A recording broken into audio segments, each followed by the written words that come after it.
It's increasingly more difficult to get noticed online and even in person because there's 10,000 things competing for people's attention span in the social media space and in just daily life. There's so many distractions. How do you establish yourself as an interesting person? And well, let's start there. Are you an interesting person? I think you're an interesting person, but I also think that many of the reasons that would make you an interesting person are probably the best kept secret. I don't want you necessarily running around town with a trumpet and a horn, letting everyone know, hey, I'm great. I'm a realtor. I'm fantastic. I'm great. I'm great. I'm great. If that messaging works for you, that's fine. But for most of us, it just doesn't work because we would like to establish ourselves as professional, who's patient, well-informed, hardworking, all of these core values that actually bring value to a client relationship. This segment is about crafting out a content library and maintaining a content library based on the things that make you an interesting person and how you transmit that message to everybody in your world. So just to keep it simple, I am crafting this discussion around social media, but it expands out to literally all other types of communication that you're having with other people. What I want you to do first and foremost is I want you to open and create either a Google Sheet or an Excel document. And I want this to be core subjects. In fact, that's core interests, core subjects. That's the title of your document. At the top of that document, what I want you to do is at the top of the columns, I want you to put 4, 5, or even 6 different topics on general information that you're interested in. And so I like food and wine. And so one of my column headers might be wine, right? One of my columns might be food, right? Or more specifically, what are great meals I can make at home, right? 30-minute meals.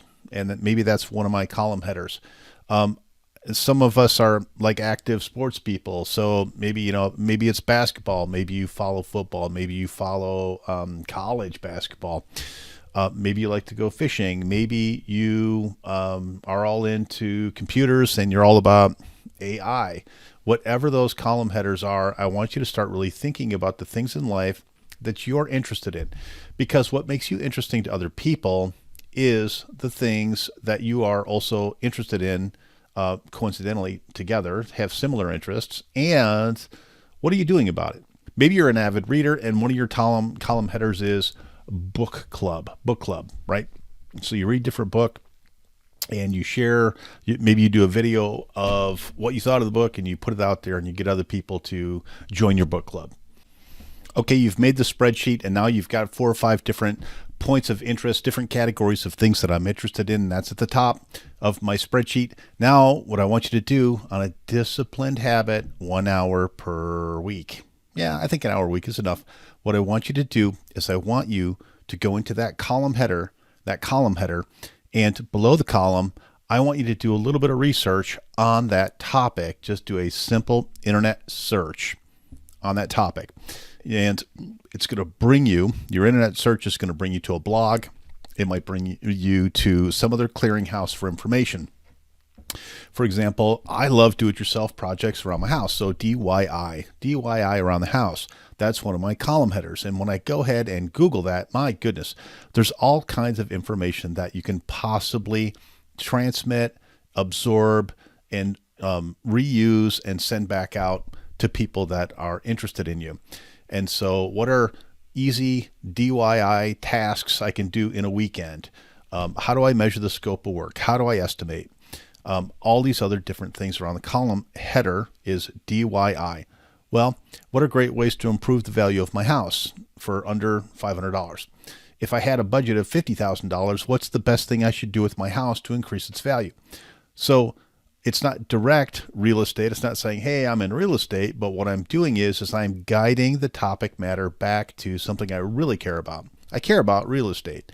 Now, do-it-yourself projects and maintenance projects around the house, they're going to enhance the quality of your property and maybe even enhance your ability to sell it or increase its value. Guess what? I get a little bit of crossover here. So that's exactly what I want you to do. I want you to go ahead, you got your spreadsheet, and you've got your column headers, and I want you to start crafting out a case Are you a subject matter expert in the things that you're interested in? Once you become a subject matter expert in the things that you're interested in, now you've got real value that you can possibly transmit to people who are either following you on that topic or people that are in your general database that you need to let them know, hey, I'm an interesting person. I happen to do real estate, but it's always been my passion. Woodworking's always been my passion. Do-it-yourself projects have always been my passion.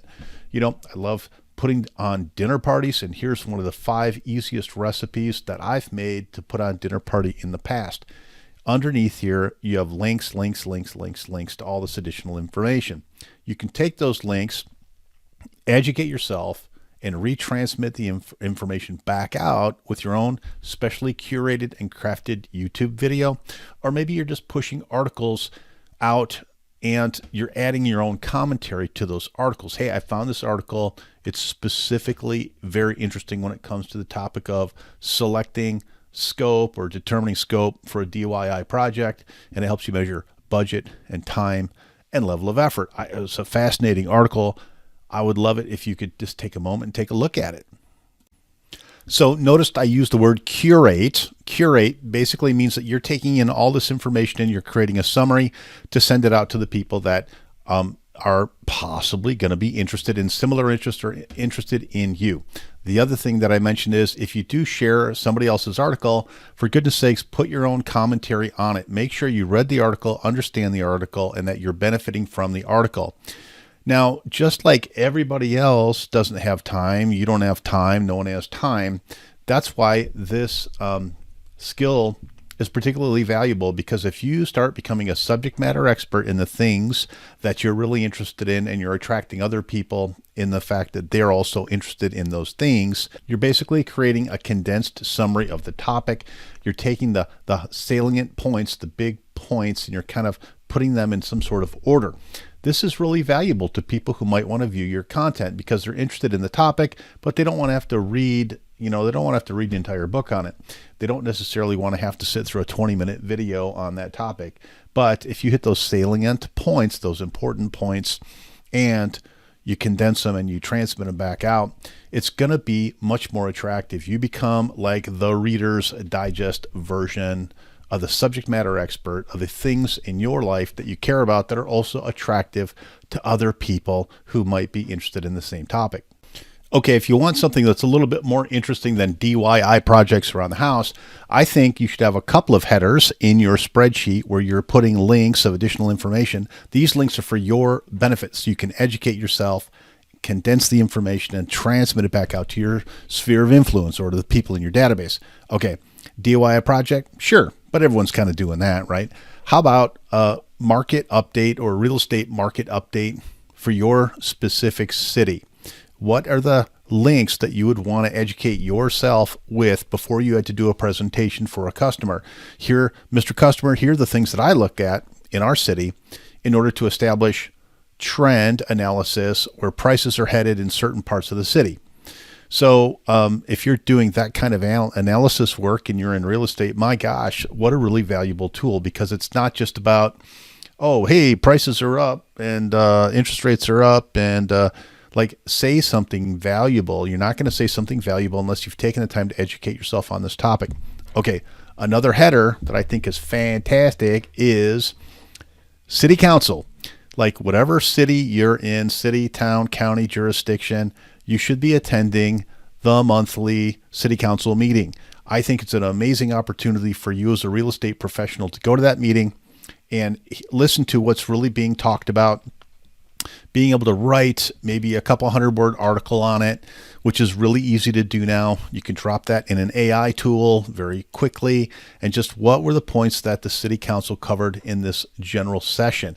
Take this information and send it out to the people that are in your city. You've now become, look, it's not that you're so politically motivated or politically active, but how many people have any idea whatsoever about what's happening with their city council? How many people are even paying attention to it? There are decisions that get made there that impact lives of people that are in your city. You're a real estate expert in that city. This might impact lifestyle. Do you think you should know about that as a real estate professional? Oh my gosh. Of course, might it be a little tedious and a little boring to attend those meetings? Yeah, it might be. But the truth is, you're going to be a subject matter expert in what's my city council focusing on? What is my planning department, my planning commissioner, what are they focused on? What are the issues that are currently before the city council or before the planning commission? You start dropping in and educating yourself on these topics. It gives you a wealth of knowledge to be able to transmit back out to your sphere of influence and the people that are in your database. Again, we started this conversation around social media. Every realtor that I deal with is struggling to produce content and get it out there. Step one, open a spreadsheet, call it interests, categories of interest. Step two, start filling in and cutting in and copy and paste in URLs to other websites that are a foundation for you to educate yourself on that topic. Step three, as you've educated yourself on a topic, just do a simple 3 or 5 minute summary and put it on your YouTube channel. Take that content and make sure you're posting it on Facebook, Instagram, LinkedIn, or whatever social media you use. But more importantly, I want you to email it, good old fashioned email, to your sphere of influence in your database, keeping in mind the people that are going to be most interested in the topic that you have to talk about. Not everybody in your sphere of influence is going to care about DIY projects or about food and beverage, Food and Wine, whatever. So you need to start understanding who in your sphere of influence is interested in what topics that you're already in alignment with. If you go through this exercise, I guarantee that you're going to get much better active engagement. And more importantly, when it comes time for you to post or transmit a message or any kind of activity that's outbound communication within your marketing plan, you're going to have a library that you can go to and say, oh yeah, these are the 5 things that I'm most interested in. These are the articles that I've saved in this. And is this going to take a little effort? Yeah, you're going to have to become an expert. If you want to be a subject matter expert, you've got to do a little bit of reading. Here's how easy it is to become an expert and the definition of an expert in this day and age. You've just taken a little bit more time than somebody else just to go a little bit more deep, a little deeper in a topic, and someone else just hasn't had the time or interest so far. Go in there, shoot a summary, transmit the summary, become a subject matter expert. Do it in an organized fashion around topics that are interesting to you, because that's what's going to be sustainable. I don't want you to focus on topics that are not that interesting to you, because you're not going to maintain the discipline to stay fresh in the topic. As always, this video is just packed with a ton of recommendations and little tips, but it's all about implementation. If for any reason you're struggling with some of the stuff that I've talked about in this video, or you just can't find yourself the motivation to get to where you need to be in here, for goodness sakes, please go grab 15 minutes on my calendar. I look forward to helping you on this topic or on any other topic that you might be struggling with.